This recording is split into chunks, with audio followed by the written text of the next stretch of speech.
Welcome to Shar Stories, stories to renew your mind. This story came to mind to me when I was talking to my friend and sister, Chiquita. And Chiquita has a really good YouTube station called Evangelizing the Nation. So check her out. Anyway, we were talking, and you know how you go on just from one thing to another, because this reminds you of something else. And we were talking.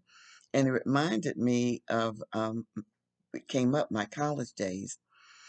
And I went to Indiana University, and I started college back in September of 1966. However, the summer of 1965, I had participated in a pre-collegiate program. So between my junior and senior year in high school, I lived on campus. And at that time, there were 30,000 people um, attending classes at Indiana University. It was huge. It was like the town, really. And of those 30,000 people, only 500 were black. And so that when I came there, some of the older uh, ladies there kind of took me under, their wing and kind of showed me the ropes. So, but when I started school in that next September of '66, I already knew like the lay of the land and some of the people there and whatever. Okay. So, of course, now I'm gonna tell you something. When I was thinking about this morning, I was a good student. I was like AB student. And although there was one class at organic chemistry that really got me, but that's a whole nother story. But when I think back, I remember more of my social times than I do academic times at college. And it's probably one of the reasons why when my son and daughter got ready to go to school, I was insisting that they go somewhere where they could come home every day. But anyway, I lived in a large quadrangle, which was there was a center hub, and then there was four kind of like appendages that went out from the north, south, east, and west, and it was called Reed, the dormitory, and there was a lot of people that were there. And the way that the dorms were set up is that you had suites, and so you had one room which was two beds, two dressers, and two closets. Then there was a bathroom, and then on the other side there was another suite that was the same, identical as this one. And back then, nobody had even heard the term cell phone. Okay. So there was one phone in that little laboratory that was in between the two suites hanging on the wall. And if anybody got any calls, you'd have to say, so and so, you got a call or whatever. Now, the name of this story is He's So Fine. And I remember there was um, a song, and it went something like, He's so fine. Do wop, do wop, do wop. I gotta make him mine. Okay, now there was a guy on campus, and his name was Craig. This guy was fine. Most women was that knew him would have said, yeah, he was fine. Okay. Now when I'm looking back in my mind to kind of remember, I can't remember what he actually looked like, but I mean in his facial features. But I know he was brown skinned. He was probably about 5'9" or 10. He looked and carried himself very well, and he was just, but he wasn't conceited, kind of carrying himself well, and he wasn't what you would call um, womanizer or anything like that. But he was just a great guy, but he was a really good looking guy, stunning. Okay. Now, back in 1966, now I was about 50 pounds lighter, and I had long, dark brown hair, and what I thought cute. Okay. But you would never use the terms gorgeous, stunning, very attractive to describe me. Okay. So when I saw Craig, I just knew I wasn't even in his league. Okay.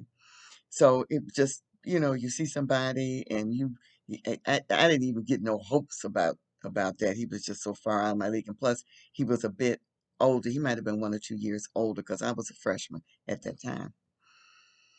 So one evening I'm in the dorm and the phone rings in the bathroom. Okay. And one of the other suite mates picks up the phone and said, Sharon, you got a call from some guy named Craig. My heart almost stopped. Okay. And she's over there like, come get the phone. I got other stuff I'm doing. So I go over to the phone and I answer it. Hello. Yes. Oh, I would like to very much. What time are you gonna pick me up? Okay. And so when I hung up the phone, I probably dropped back against the wall. I was just so it was just unbelievable that Craig had called me and asked me to go and see a movie that coming weekend, Michelangelo. The Michelangelo was one of those movies, like 3 hour long movies. Okay, so all during the week, I'm primping and I'm telling a few close friends I got this date with Craig and the I was trying to figure out what I was going to wear. And it was back during the dashiki days when men wore the dashikis and women sometimes wore a dashiki dress. And for you all that don't know that, what it is, it was most likely an African print. And it had just a straight kind of sack, whatever, but Google dashiki. All right. So, so I'm trying to figure out what I'm going to do. So the night comes. And so, like, I'm on pins and needle from like 6 o'clock. I know he's supposed to pick me up at 6:30, and so I'm about 6:25. I'm thinking, okay, now I'm going through all this in my mind because I got to go to the elevator and go down the elevator. And when the elevator door opens, what's going to be the expression on my face? Okay, so I got to get this right. Okay, so I'm thinking I don't want to look like I'm just so thankful that he asked me out and being really shy, something like, or I don't want to be starstruck that when the elevator opens and I see him, I go, okay. So I'm practicing all of this. So at 6:30, no phone call. 6:35, no phone call. And so I'm starting to get a little bit disappointed, like, have I been stood up? Oh no, I can't be stood up. I done told some folks and my hopes is up so high, whatever. And so and I know that the theater is probably about a 10-minute walk from the dorm because the theater is on Main Street in town. Nobody had cars, okay? You couldn't even own a car or have a car if you lived on campus, okay? And some of the off-campus people had cars, but those like older um, people who were in the upper classes or they were married and off-campus housing or something. Nobody had a car, okay? So at 6:45, the phone rings, okay, in the bathroom. So I'm at the phone now and I answer the phone. So I said, okay, I'll be right down.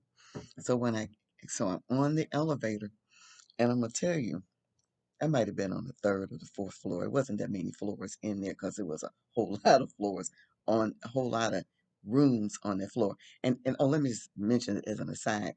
There was no such thing as co-ed dorms then. I mean, people wouldn't even thought of co-ed dorms. Okay, there was either male dorms or female dorms, and those rooms the way they were set up, you had a toilet and a sink in your room, but the showers were communal showers that you might have had 10 shower bank of showers on a floor.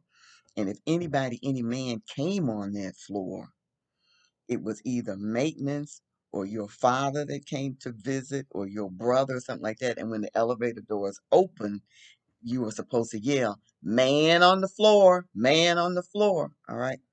So I get in the elevator to go downstairs to meet Craig. So I'm practicing all my stances. Do I stand with my hands down? Do I stand to the side or whatever? And make sure I don't have that look on my face. So the elevator doors are closed and they're starting to open. And I'm going to tell you, this was my Academy Award winning role. When that elevator door opened,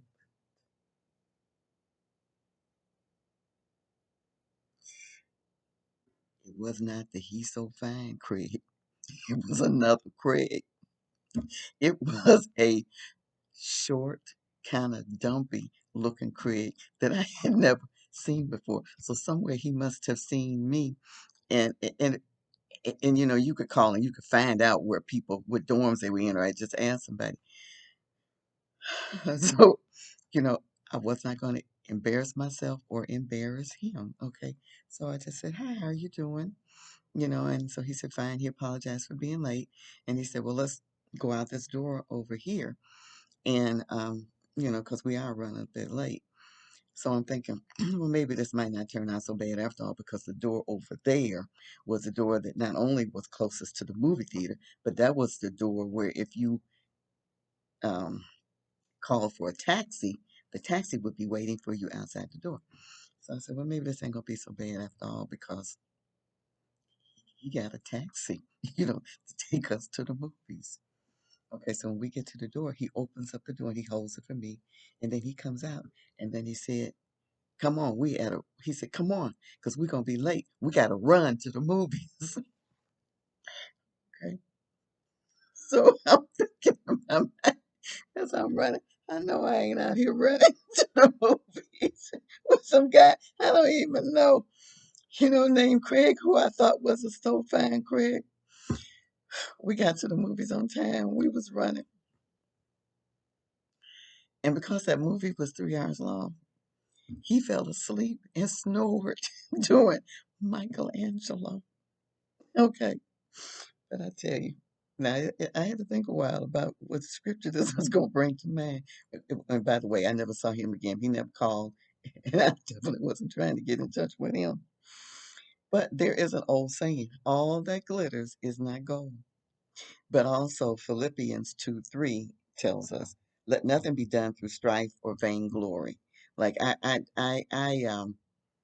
would not make him think that he wasn't in my league. And then the rest of that verse is, "But in lowliness of mind, let each esteem other better than themselves." So if he didn't call me back, and I don't think it was because of any the way that I treated him, but he might have been embarrassed. So we just kind of, you know, moved on. Because I think I would have been embarrassed if I had asked somebody for a date and asked them to run to the movies and then went to sleep and snored. But anyway, that's my story for today. And shalom, and remember to like and share. Thanks.